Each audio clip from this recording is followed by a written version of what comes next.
안녕하세요, 앤드류 김입니다.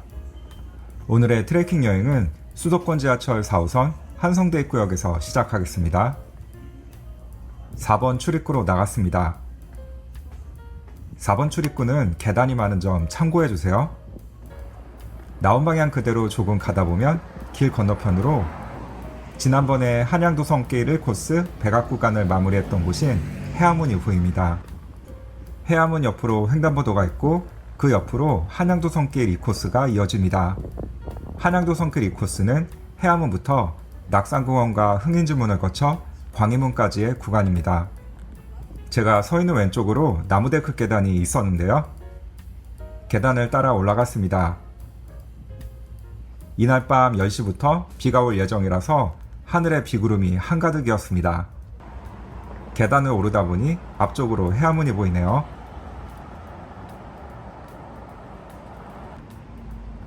계단을 다 오르고 왼쪽으로 방향을 꺾어서 성벽을 따라 나 있는 길을 걸었습니다.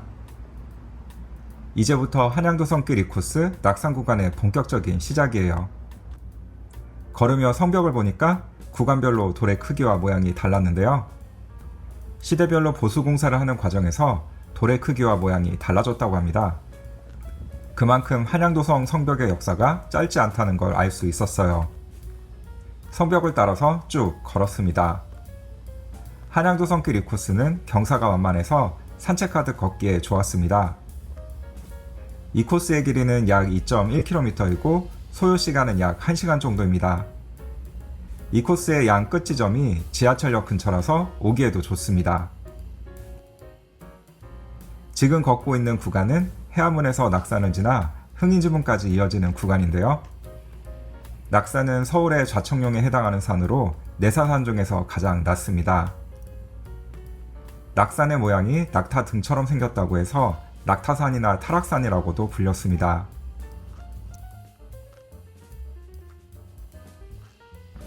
굴곡을 따라 이어지는 성벽의 모습이 아름답죠?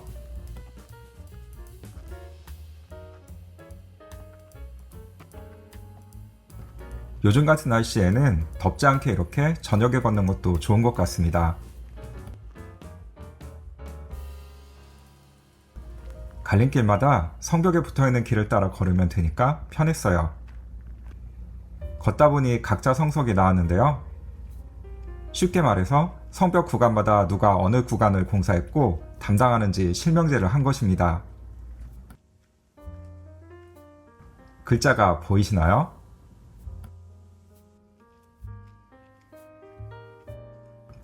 길을 걷다 보면 장수마을이라고 써진 표지석이 보입니다. 장수마을은 낙산공원 동남쪽에 성벽을 끼고 있는 작은 마을인데요. 한국전쟁 이후에 형성된 판자촌이 지금의 장수마을이 되었습니다. 노인거주 인구가 많아서 장수마을이라는 이름이 붙었습니다. 한때는 뉴타운 예정지였지만 주민투표로 뉴타운 재개발을 중단하고 마을 재생사업을 하기로 결정한 뒤에 주민들이 직접 집과 골목길을 정비해서 지금과 같이 깔끔한 모습으로 바뀌었습니다. 저 앞으로 보이는 앞문을 통해 들어가면 낙산공원이 나옵니다. 낙산공원은 서울의 몽마르트 언덕이라고 불릴 정도로 전망이 좋은 곳이기도 합니다. 특히 이곳에서 바라보는 노을과 야경이 아름답다고 하는데요. 저는 아쉽게도 이날 비구름이 가득해서 노을 풍경까지는 보지 못했습니다. 북악산과 인왕산에서 서울의 모습을 멀리서 볼 수 있다면 이곳 낙산에서는 손에 잡힐 듯 가까운 곳에서 서울 도심을 볼 수 있습니다. 낙산공원에서 흥인지문으로 가는 길은 성곽 안과 밖 모두 길이 있는데요. 성 안쪽을 내부 순성길, 성 바깥쪽을 외부 순성길이라고 합니다. 저는 내부와 외부 순성길을 왔다 갔다 하면서 걸었습니다. 일단은 영상에서와 같이 가서 외부 순성길로 갔습니다. 성곽을 따라 걷다 보면 성곽 안팎을 통할 수 있는 작은 앞문들이 있었는데요. 조선시대에는 이 앞문을 평상시에는 막아놓았다가 전시에 군사를 이동한다거나 군수물자를 조달하는 데 쓰였다고 합니다. 이제 슬슬 어둠이 내리고 성벽을 따라 조명도 켜져서 분위기가 좋았습니다. 길을 가다 보니까 이화동 벽화마을로 통하는 앞문이 나왔습니다. 앞문을 통해 들어가니 제가 국민학생 때의 시대로 돌아간 것 같은 느낌이 들었습니다.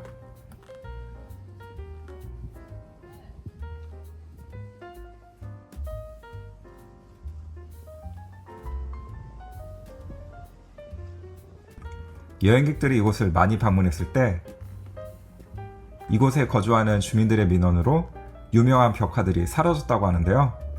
그러함에도 불구하고 남아있는 벽화들과 계단길, 골목 풍경이 특유의 분위기를 풍겼습니다.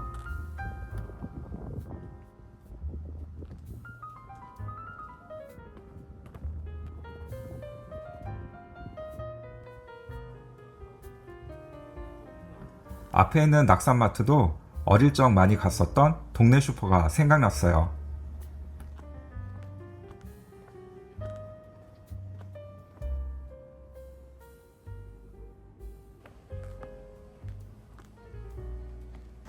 이화동 벽화마을을 걷다 보니 우리나라 초대 대통령인 이승만 전 대통령이 거주했던 이화장도 나왔습니다.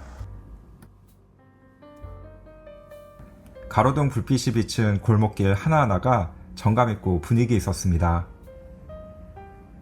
그렇게 골목들을 거닐다가 다시 성곽으로 와서 흥인지문 방향으로 걸었습니다. 남산과 남산타워도 보이네요.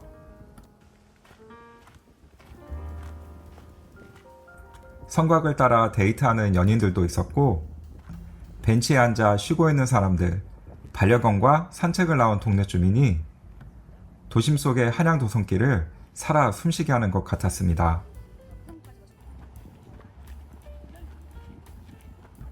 낙산공원에서 약 1km 정도 가다 보면 한양도성 박물관이 나오고 그 아래 경사면으로 성곽공원이 있습니다.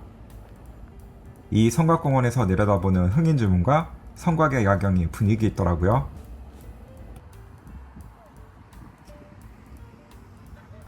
다른 곳들은 대부분 낮에 다녀야지만 한양도성길 2코스 낙산 구간은 밤에 걸어도 외지지 않고 야경이 좋아서 추천드립니다.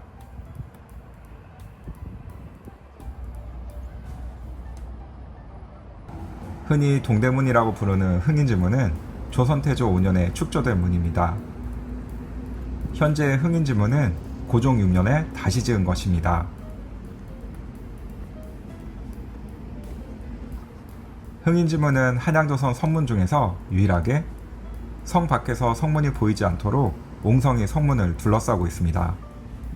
서울의 지형은 서쪽이 높고 동쪽이 낮기 때문에 군사적인 면에서는 흥인지문이 가장 취약했는데요. 성문을 옹성으로 둘러싼 것은 바로 이런 문제 때문입니다. 1907년에 좌우성벽에 헐려서 지금과 같은 모습이 되었습니다. 청계천에 있는 오간수교를 보고 동대문 디자인 프라자로 갔습니다.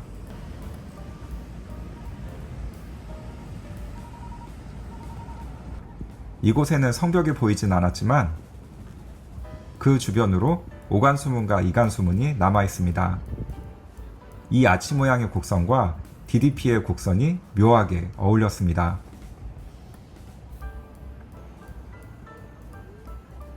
DDP를 큰 도로 쪽에서만 보지 않고 뒤쪽으로도 보니까 좋았습니다. 어떤 분이 피아노를 연주하고 계시네요.